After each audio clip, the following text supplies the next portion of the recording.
All right, so the plan wasn't necessarily to spend an entire show yesterday on just Paul George and Chris Paul George. But that's what we did. So screw it. It's the off season. As I've said before, in the words of the great philosophical thinker Eric Cartman, it's my hot body and I do what I want. Whatever. So today we still have a lot left to cover. And it occurred to me that I don't think we ever did a show on. Did we do a show on the Pels getting DeJounte Murray? I don't think we even did a show on that one. Anyway, loop back around to that particular deal. We're still focusing on free agency. And in my eyes, at least, there are a number of players still that found themselves in really nice new situations that I don't want to say got buried a little bit, but sort of got buried a little bit by the Paul George stuff in particular. And also other superstars signing massive, massive deals. Like Jason Tatum signed the biggest contract in the history of the NBA yesterday. And so that's going to get a lot of publicity, as is the apparently impending sale of the Boston Celtics. And then players that for years have been kind of quiet, old man squad types, not on the list, not on my target list every season, but many of them often, ended up in really interesting new spots. But the headliner has to be Klay Thompson, who doesn't fit that bill as, many-time target or anything like that. In fact, for many years, he was sort of like the anti-old man squad type because all he did was hit a crap ton of three-pointers. And yeah, he had a decent free throw percent, but he didn't really get to the line. It was like really efficient three-point shooting and not a whole lot else. And he was fine for a decade, basically. He had the same numbers almost every year. And then he blew out his leg 2 times in rapid succession. So we're going to start with Klay Thompson today. We got some other names I want to get to that I'm actually way more excited about, but Klay's the biggest name. So that's where we'll begin here on Old Man Squad Fantasy Basketball. I am Dan Vespris, at Dan Vespris over on Twitter, but I think most of you guys know that. In fact, I'm guessing most of you found the show because you already followed me on social media. But just in case you haven't done it already, Old Man Squad is the handle of my network here at Old Man Squad. And Old Man Squad will follow you back. So if you want to get one extra follower out of this ordeal, follow Old Man Squad. I'm watching it like a hawk these days, and I'll follow you back from that account. I can't do it from my own personal one. It's too perfectly cultivated to get like just the stuff in my feed that I need to be able to see every single day. But I don't care if Old Man Squad ends up following 15,000 of you guys. Got no beef. Because I'm not really following that home screen. So that one, I want to make sure everybody's following it, and it will once again follow you.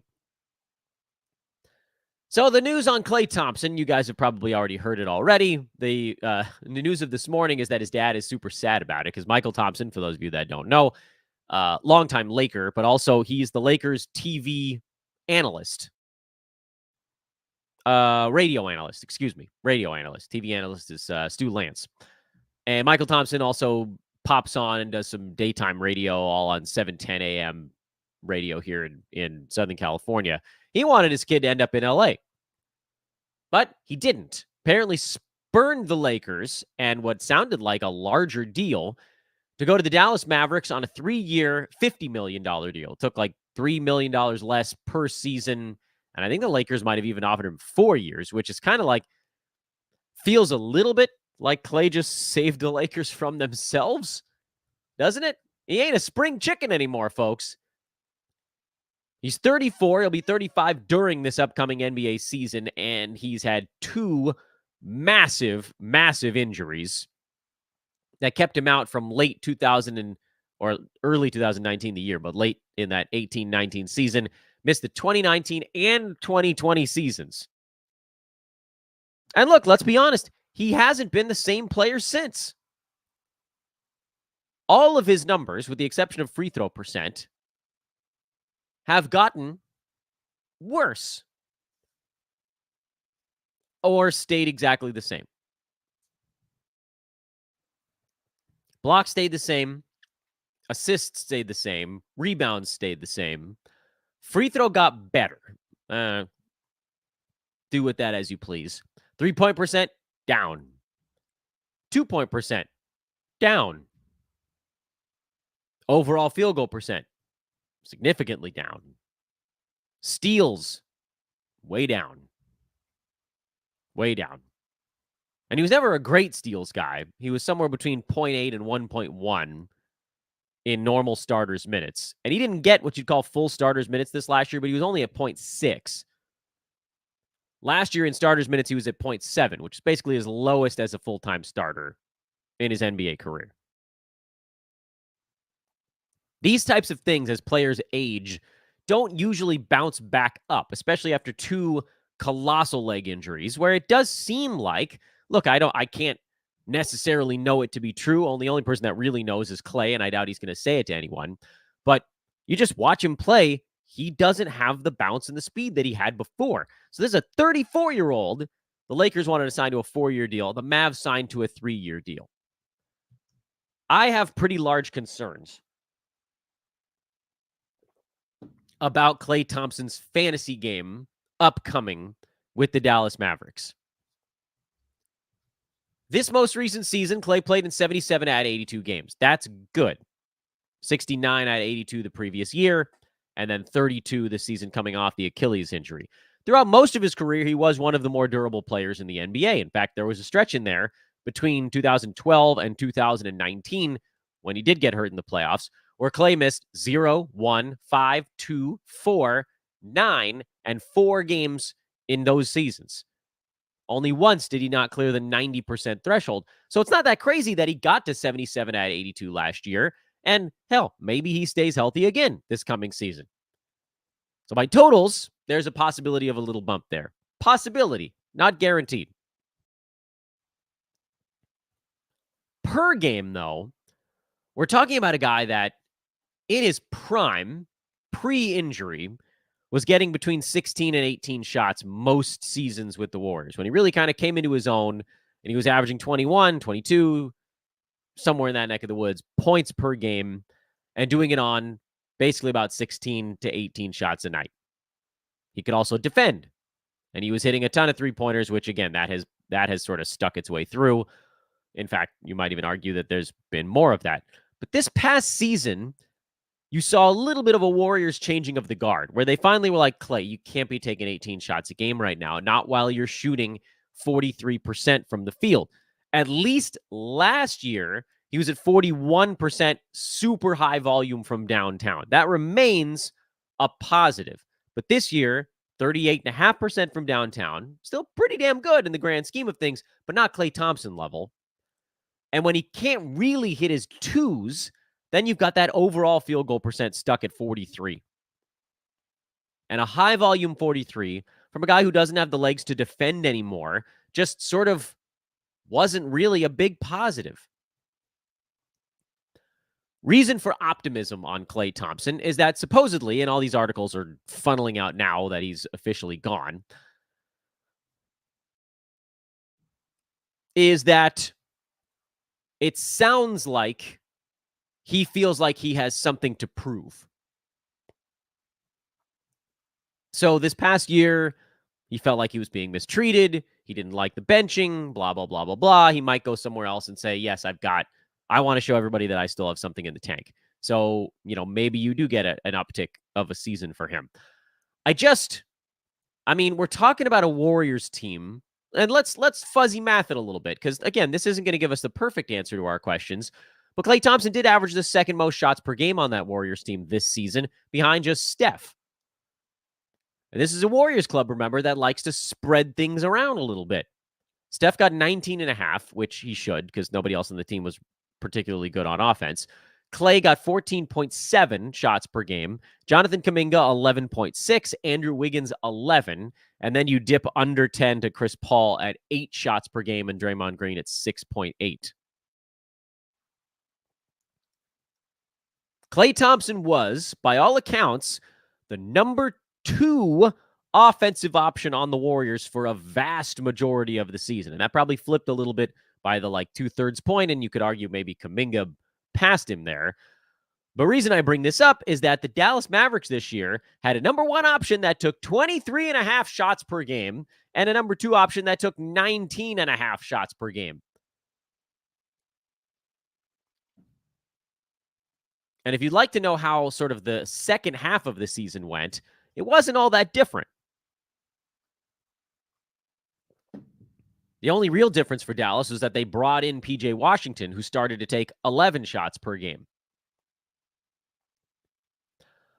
I'm not convinced that there are 15 shots left for Klay Thompson in Dallas. And even if there was, we just saw this past year, Klay took 14.7 shots per game, and he wasn't inside the top 100.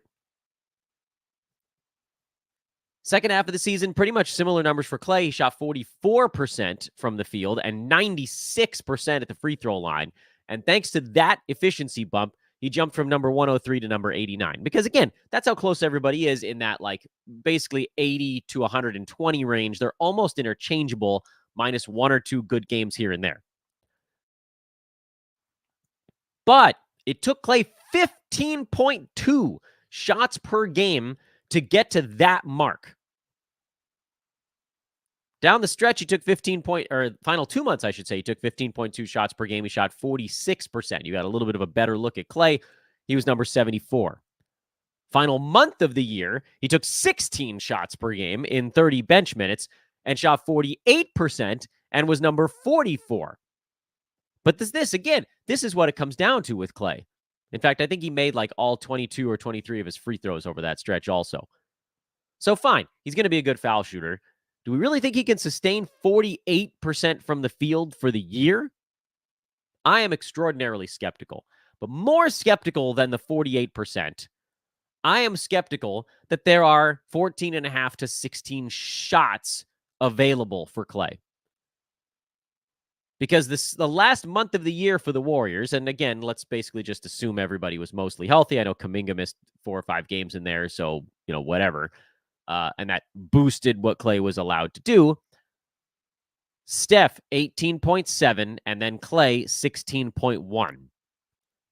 He was able to get the second chunk of shots behind a guy in Steph Curry who, frankly, probably should have been taking 22 shots a game like Luka.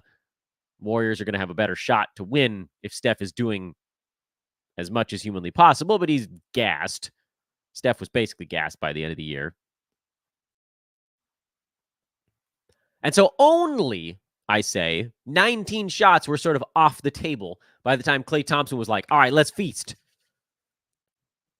There are going to be likely 40 shots off the table when Klay Thompson comes looking for what he gets to do.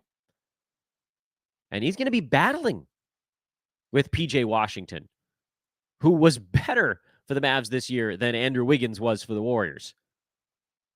Better than Jonathan Kuminga? Debatable.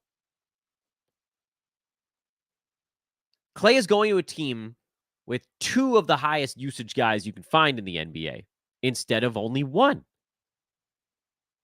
I mean, you can, again, the mental gymnastics on this, you can always find a way to do the mental gymnastics to try to get there. And say, oh, well, Klay will just scoop a shot from all the the guys on the Mavericks that really basically did nothing this last year. He'll take 1 shot from Dante Exum, and he'll take 2 shots from Derrick Jones Jr. He'll take all 6 shots of Derrick Jones Jr. shots, and he'll take 1 from Maxi Kleba, and he'll take 1 from Josh Green, who I think may have gotten moved in that deal. And he'll take 1 from Jaden Hardy. I still don't know how you get to 15 shots there. So I'm very concerned. Basically, if Klay Thompson doesn't shoot 46% or higher, I don't see a pathway to top 100 for him in 9-cat. He's not a guy that I'm planning on targeting. And even if he does have a good year, a more efficient year, basically, his shot comes back a little bit, I don't see the kind of upside that was available to him in Golden State, simply because, again, Basically, half of the team's shots are already accounted for. Where with the Warriors, it was like 20% were accounted for. There's just less there. More importantly, and this is a question that's coming from the YouTube chat room and something that we'll be covering here next, where do Klay's shots go? This user, 9ECN3, says, assuming some combination of Brandon Podziemski, DeAnthony Melton, Jonathan Kuminga. Yeah, basically. But let's dig a little deeper on that. So the Warriors, over the last month of the season, Steph was number 23, Klay was number 44. Draymond managed to wiggle his way inside the top 90 because the steals and blocks were a little bit better over that stretch. Again, small sample size theater. Trayce Jackson-Davis was number 85, despite a horrible free throw shooting percentage. He had 2.6 defensive stats. Jonathan Kuminga was outside the top 120 because his free throws are bad. He doesn't get as many steals and blocks as it looks like he ought to, and he doesn't rebound as much as it seems like he ought to. So he ended up kind of becoming a scoring and field goal percent two-trick pony, so to speak. Wiggins was number 135. Chris Paul was 159. Podziemski was 195. And maybe more importantly than their rank was the minutes per game on these dudes. So let's look at the last 2 months of the year. I think that's probably a better cross-section. First of all, Klay and Chris Paul both gone. Last 2 months of the season, Klay played 28 minutes. Chris Paul played 25. 53 minutes immediately up for grabs. Boom, right out of the chute. Warriors bring in DeAnthony Melton as kind of the largest acquisition right now. And I would assume that some chunk of those minutes go to Melton. Gary Payton, by the way, exercised his option to be back with the Warriors. He played 15 minutes a game, and it doesn't seem like his body can hold up to it all that well. People keep talking to me like Moses Moody is going to be something special. I'm not seeing it. Kuminga, I think, has a chance to be pretty good. Podziemski has a chance to be, I think, decent, but he did strike me as more of a hustle stat guy than like, oh, this is a building block kind of dude. So you got Steph locked into starters minutes. You've got Draymond locked into starters minutes. And then I would guess Kuminga will be seeing 28 minutes or more this year. Wiggins, I don't really know. 25 to 27. Podziemski, probably 27, something like that. Trayce Jackson-Davis probably sees an uptick from 21 to maybe like 24, 25. But that still leaves most of what Chris Paul and Klay Thompson left behind. Even if we take like all of Chris Paul's 25 minutes and we distribute them among, I don't know, DeAnthony Melton, basically. Let's say Chris Paul's 25 minutes go to Melton. Klay Thompson, his 28 minutes are still floating around out there. Maybe 1 or 2 to Melton, 3 to Podziemski, 6 to Moody, 4 to Payton. Like, there's a lot that you can still do with that stuff. So where I stand on the Warriors as we look towards this coming season is, first of all, I mean, Steph is going to have to do a lot. Because the guys the Warriors are bringing in, at least so far, are not inclined to do as much on the usage front as Klay Thompson. Like, you just have to be an aggressive dude to take 15 shots a game in the NBA. Kuminga might get there. He'll take, 2.5 of those Klay shots, and Wiggins might take 1 or 2. But I'm inclined to believe, and Podziemski's not a guy who really wants to shoot all that much, even if he's out there. I'm inclined to believe that DeAnthony Melton is going to have a pretty significant role with this team. Melton was obviously not good down the stretch for Philly last year because he blew out his back and he just wasn't the same after that. Over the entire season, and again, you kind of have to discount, how many games did Melton play when he came back from injury? 5? You have to throw out those 5 games where he played 13 minutes. Let's assume that Melton is, I don't know, mostly healthy. Before he got hurt, Melton was playing 29 minutes a game and he was a top 70 fantasy play. 12, 4, and 3 with 2 threes, 2.2 defensive stats, and a gross sub 40% field goal, which hopefully that comes back a little bit. Don't know that it can. I don't think we can just say it definitely will. But again, dude got inside the top 70 on 10 shots a game.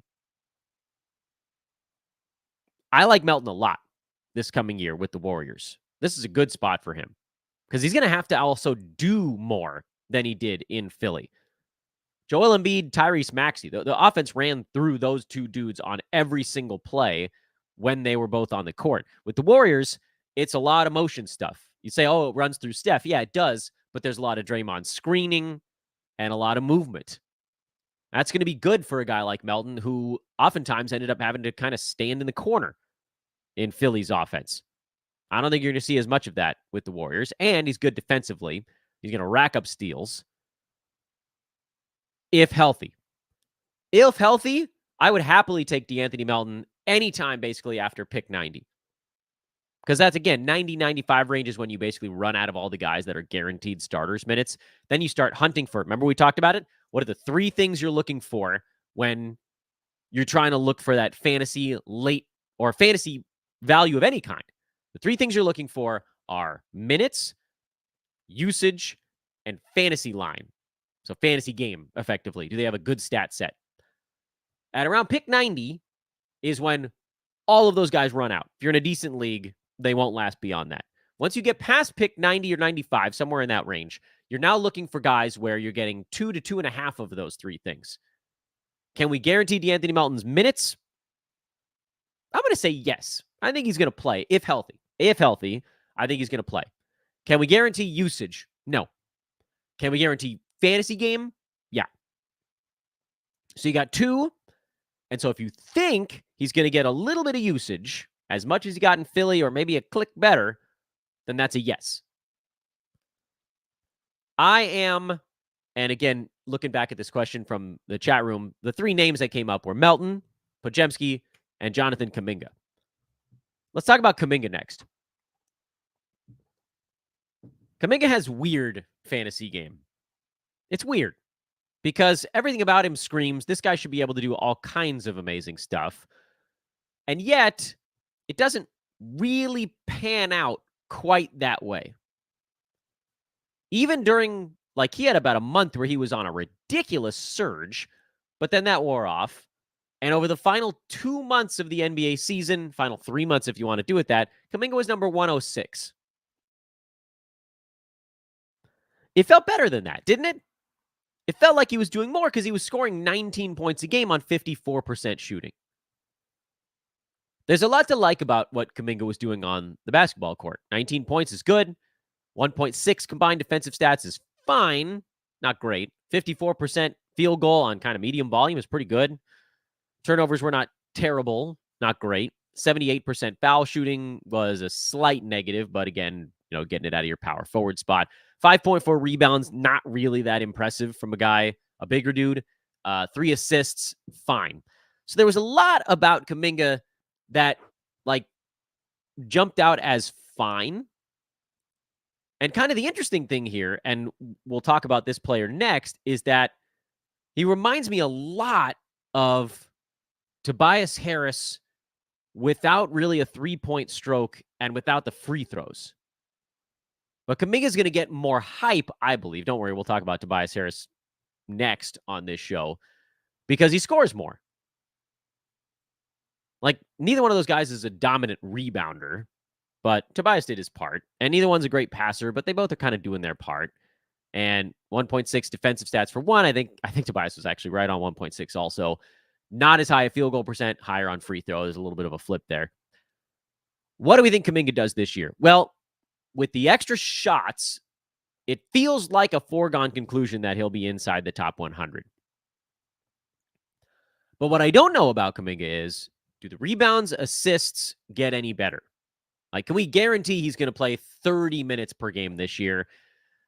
I'd say odds are, yeah, but you never really know. Kerr had yanked him around until he basically called out the team publicly in the media. So I have no idea how that's going to translate to this coming season.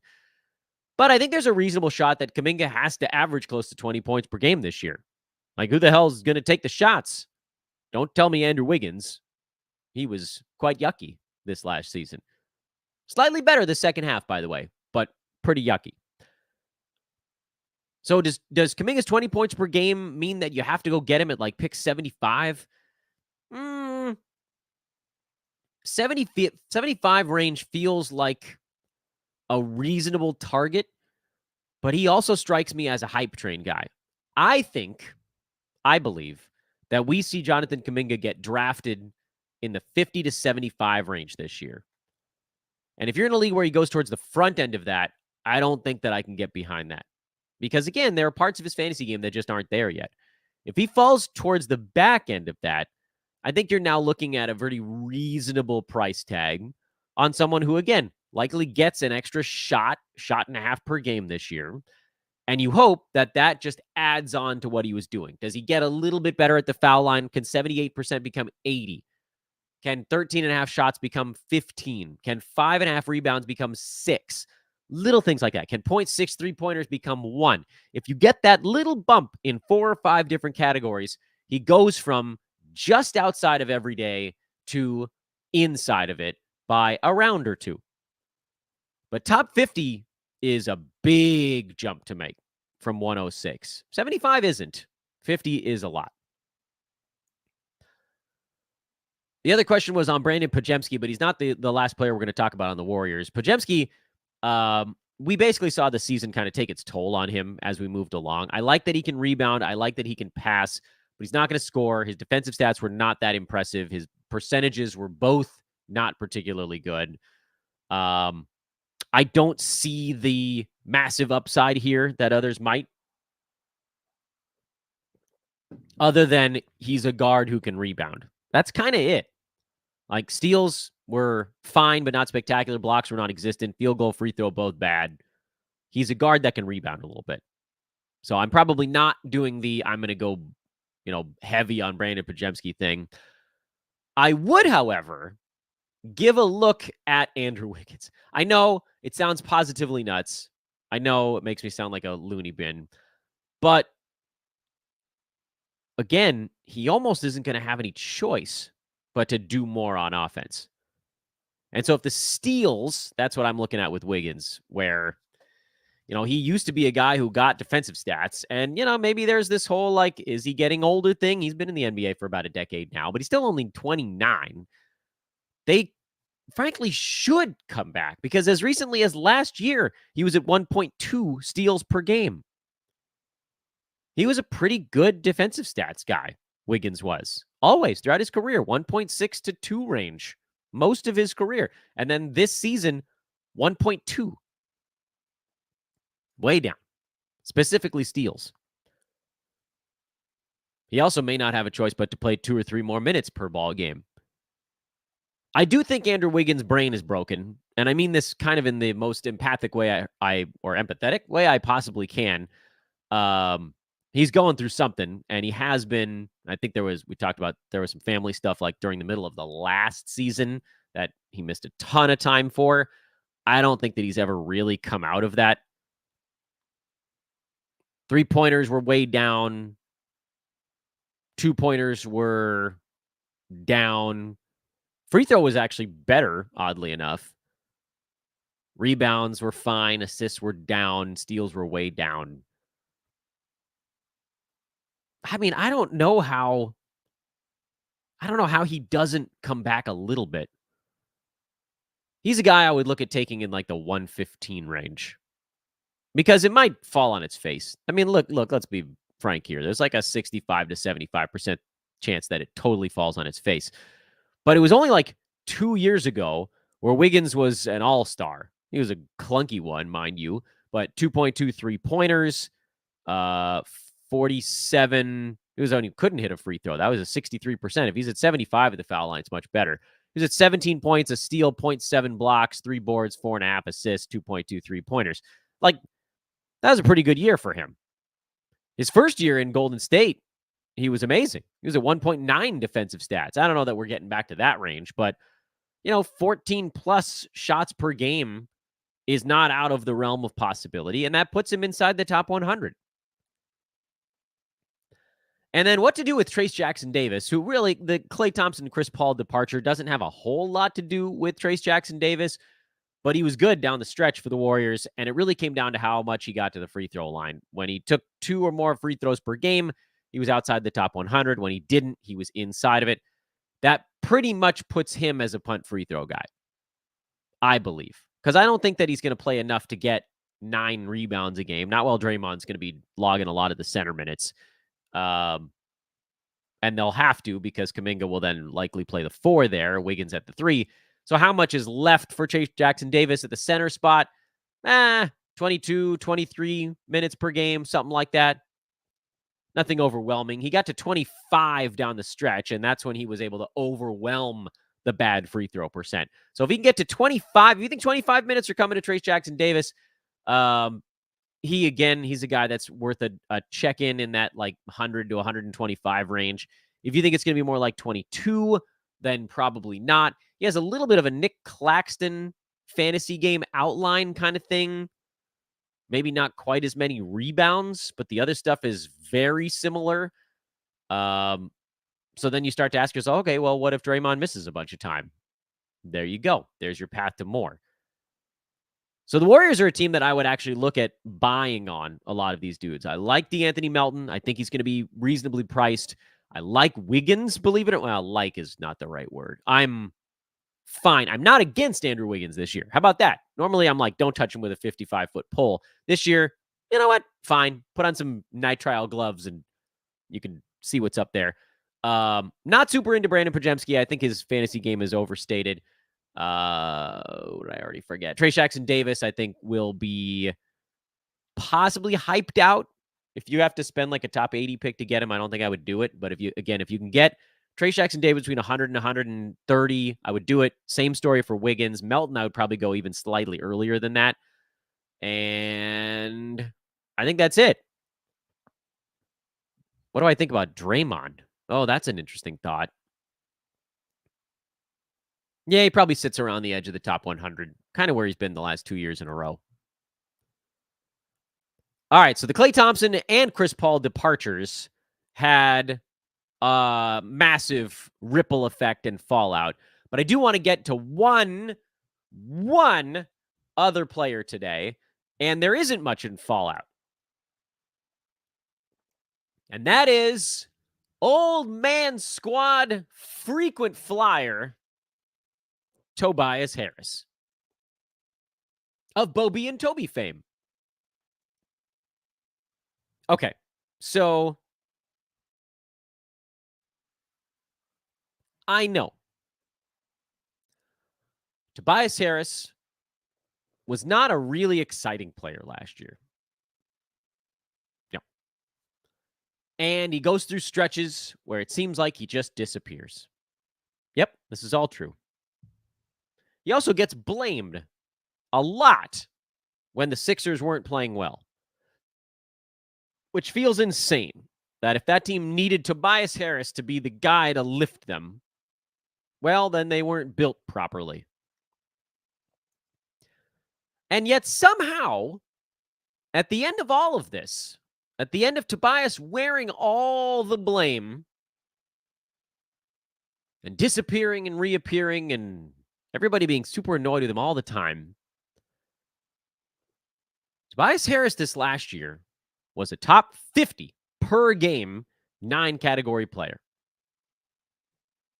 Hey, man, I don't make the math. I read the math. He took 13.6 shots per game over the course of the year, a number, by the way, that didn't change all that much when Joel Embiid was out. Kind of weird, right? Only went up to 14. He was just like, no, I'm good with about the number of shots I'm taking right now. I'm gonna go ahead and just leave it right about there. 17 points per game, 6.5 boards, 3 assists, a steal, 0.7 blocks. On the season, 48.5 and 88 were the splits. Very efficient, 1.3 threes. He is the prototype of the guy we've talked about in this show often, who is basically a neutral, not a positive nor a negative, in almost every single fantasy category, and then a positive in 1 or 2.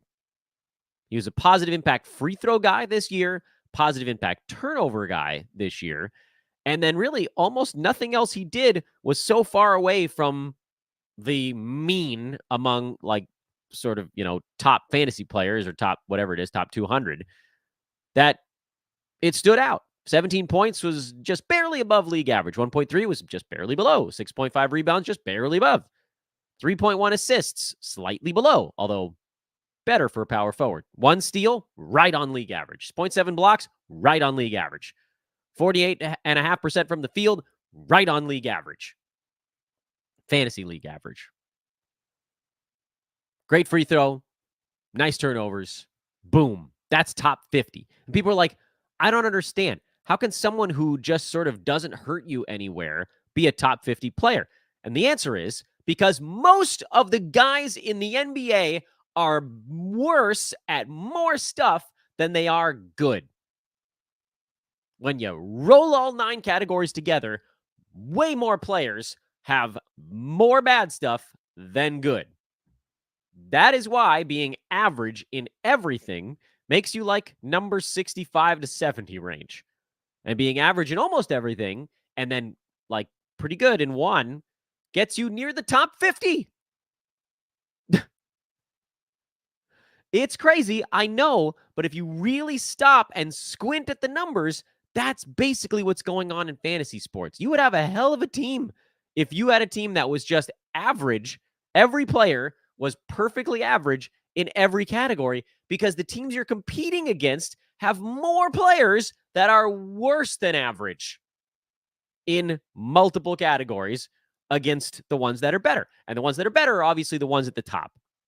So if you can stack your team with a handful, 2, 3, whatever, less than a handful, of the guys that are really good, that are good at more stuff than they're bad, and fill out every other roster slot with someone who's perfectly average, you will dominate the crap out of your league. In any format. And so as much as you guys want to point and laugh at how unbelievably boring Tobias Harris has been for years and years and years, and you'd be right to add another and years, the only time he wasn't a positive impact fantasy player was the season in Philly where James Harden was there. That was it. Because he took 11.5 shots per game that season. Because there was Harden, there was Maxey, there was Embiid, and there wasn't enough left over for poor Toby, who, by the way, still somehow finished inside the top 70 that year on 11.5 shots per game. This dude's fantasy game is perfectly translatable to 9cat because he's not bad at anything. Tobias Harris now goes to a situation. I know. I mean, this is like, you're going to have to pry this dude out of my arms, out of my cold, dead arms.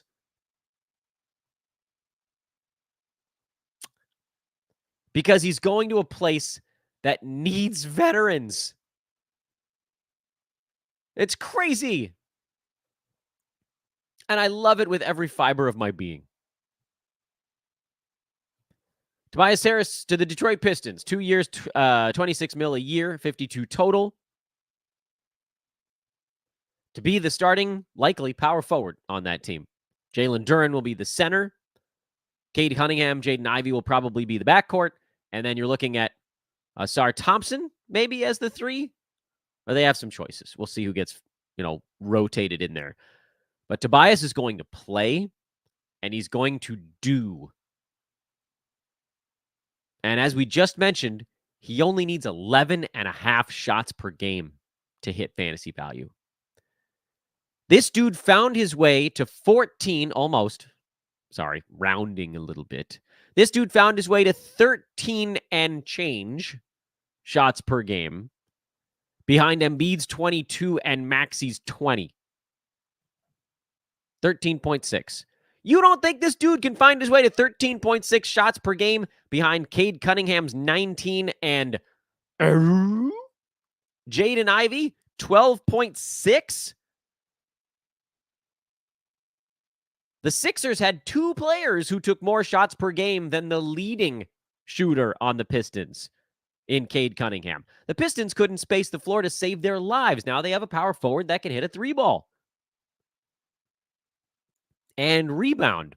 They definitely could use some help there beyond Jalen Duren. I guess they rebounded okay. That wasn't the big weak point. Spacing was a weak point. Scoring was a weak point. You might, and I'm not saying this is definitely going to be the case, but you might see a renaissance Tobias this year. You might see a Tobias Harris like from the days before he wasn't a number 3 option on a team. Like full season number 1 in Philly, COVID year, 2019-2020. When, by the way, he played all 72 games that year. Averaged 19.5 points, 7 rebounds, 3 assists, only 1.3, oddly enough, defensive stats that year. 1.8 3-pointers. What was that? 2019, 2020? Y'all remember what Tobias was ranked that year? Somehow, the same. Top 50. Mostly because the defensive stats were down.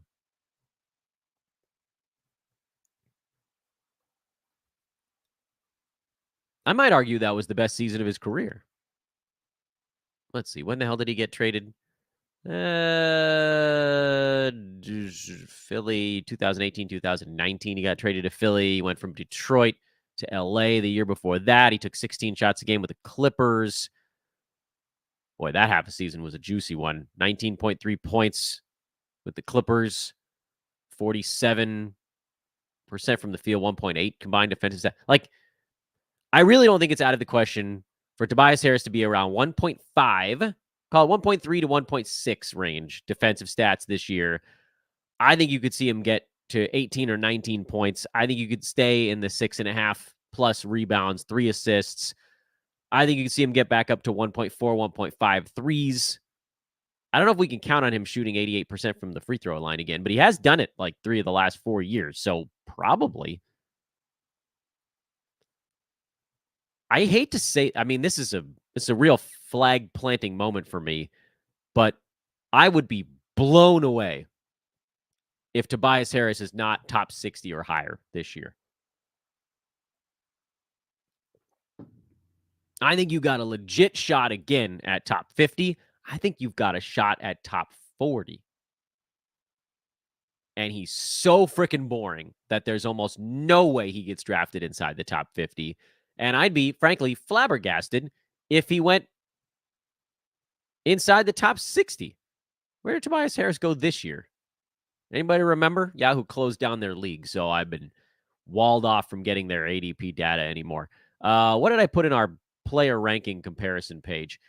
Tobias Harris was pre-ranked 88 by Yahoo this year. Beat it by 40 slots. He'll be higher than 88. Yahoo will have him higher than 88 this coming season, but they'll probably put him in the 60s. And I bet he beats that by 25 also.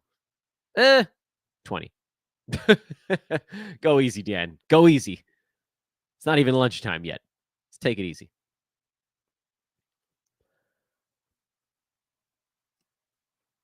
One of our viewers said he went in the 90s in their 14-teamer. Yep.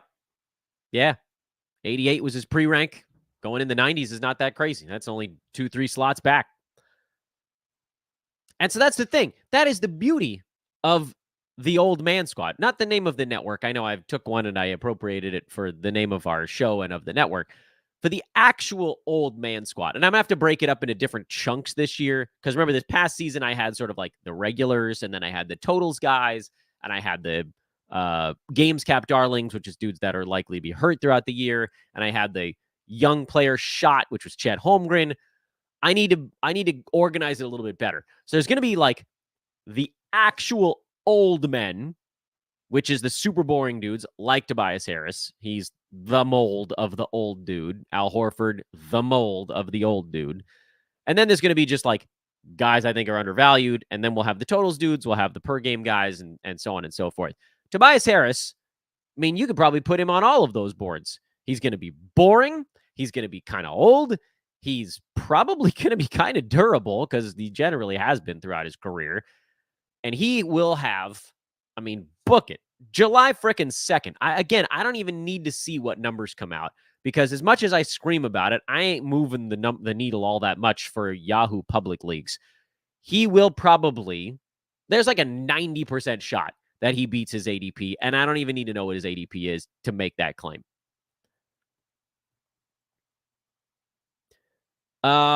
We get questions about Tobias Harris. Someone I think on Twitter mentioned, hey, is he more interesting for Roto than head-to-head? I think you could probably say that statement and make it true, because in head-to-head, usually folks are punting something, and Tobias Harris has no obvious punt category. He goes like threes were his weakest category this year at 1.3, and he actually moves down if you're punting 3-pointers because there are more guys that were better than him that pushed him the wrong way. Like he was slightly better if you were punting threes, but so many guys were slightly better if you were punting threes that it didn't matter. His rank stayed exactly the same. I think he went from 48 to like 46 if you were punting threes. So he's the anti-punt, which makes him maybe a tough sell for a lot of head-to-head leagues. But I actually think he's a great guy to have on your head-to-head team because he's durable and he's going to get you a whole bunch of stuff and he's not going to hurt you. Like, if you're punting a field goal or free throw percent, you don't have to not draft Tobias Harris just because he's not bad at them. It just means you're ignoring them. Okay, well, he's perfectly average in field goal percent. You don't have to draft everyone who's bad at field goal percent if you're punting field goal percent. A lot of the guys you draft can just be fine, bad, okay, whatever. You're probably not going to target good guys there. So yes to that question. He is probably slightly more fun in Roto, where you're probably attacking all 9 categories, but he's still quite useful in head-to-head as well. All right. We did almost 50 minutes on Klay Thompson leaving and Tobias Harris. And that's the magic of player movement. There's just so much that happens each time.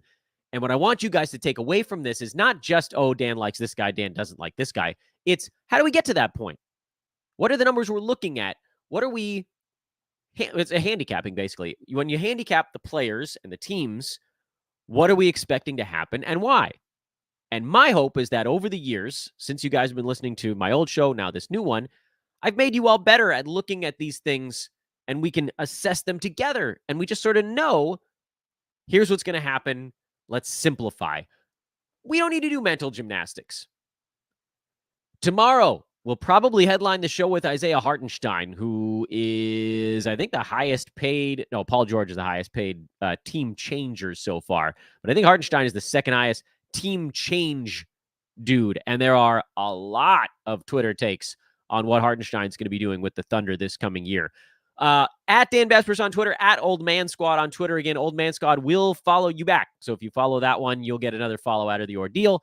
If you're watching on YouTube, first of all, thank you. There's more of you literally every day right now, which went from like 0 to a handful.